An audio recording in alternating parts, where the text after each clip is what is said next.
This video, we'll be discussing some things that maybe some people would see as spoilers.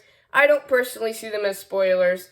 They're not spoilers, like, per se, but just be warned, if you want to watch the episode and go in with a fresh start, I probably wouldn't watch this. Welcome, viewers, reviewers, and people who misclicked on the video, to another episode of Jack's Reviews. And today, we are discussing The Mandalorian, Season 2, Episode 1, Chapter 9, The Marshal. And before I start my review, I'm just going to tell you guys what I thought before going into Season 2. So, Season 1 of The Mandalorian, I read for a bunch of different reasons. But one of the reasons was that one of my favorite parts of Star Wars isn't like the Jedi or the Force or the Sith and that kind of stuff. One of my favorite parts is like kind of like the more underground, like bounty hunters, just hanging out in the weird worlds in Star Wars. And, you know, like the movie Solo that came back a couple years, a lot of people didn't like it. I really like it. It's just really just hanging out in the world of Star Wars. And that's a lot of what I enjoyed about The Mandalorian Season 1. It wasn't all about, like, Jedi, Force. I mean, a little bit of Force with Baby Yoda. But mostly it was just hanging out in this cool world. And so, going into Season 2, when they were introducing the Jedi and whatnot, I was feeling a bit worried. But, don't worry, that did not come true.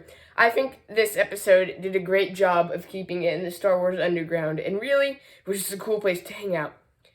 Overall, I think they did a great job handling just the underground of the Star Wars. Another thing I really liked about this episode is they had just a really unique perspective on like what happened when the Empire was destroyed, because you think, oh, the Empire is destroyed, everything is great, but this episode shows you that maybe it wasn't really that great, which is just something I love. The Mandalorian has such a distinct vibe, but even in this episode, they were sort of like playing around with it. Like, a lot of this episode actually takes influence from like monster or shark movies like Jaws and Sharknado. Like, there's like a dragon that they have to defeat, and so they really pulled a bunch of influence from some genres that I think is very interesting, just to give it more variety.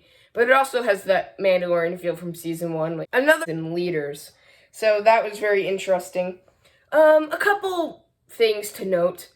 This episode does not have a lot of the classic characters from the original Mandalorian. Clara Dune isn't in it, IG-11 is not in it, Moff Gideon isn't in it, which really surprised me, because I feel like the end, they were setting it up as like this major villain, and he just does not appear in the episode at all. And another thing to note, it's about the same amount of Baby Yoda from the last season, but it kind of feels shorter because Baby Yoda has been like everywhere over the past year. So I was expecting to go in the episode being like, oh, there's going to be like so much Baby Yoda, but it's not that. It's just like a small-ish amount of Baby Yoda.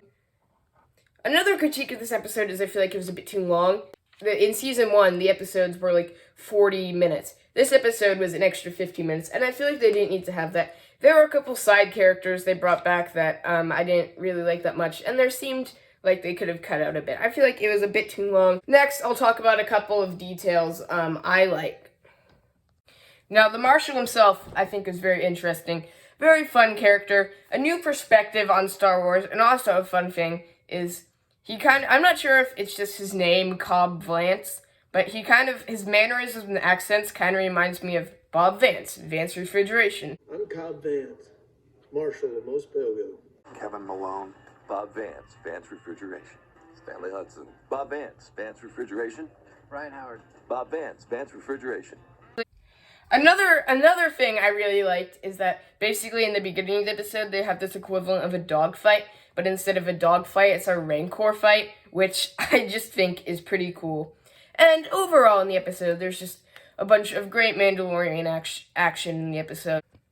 So overall, a very good episode. Might have gone on a little too long. Maybe it doesn't fully deliver on all of the twists and turns of the last episode, but I think it's a very fun, enjoyable episode. So I'm going to give this one 4 stars. Also, please remember to subscribe to this channel as well as Green Park Studios and Zarsky. And thanks for watching.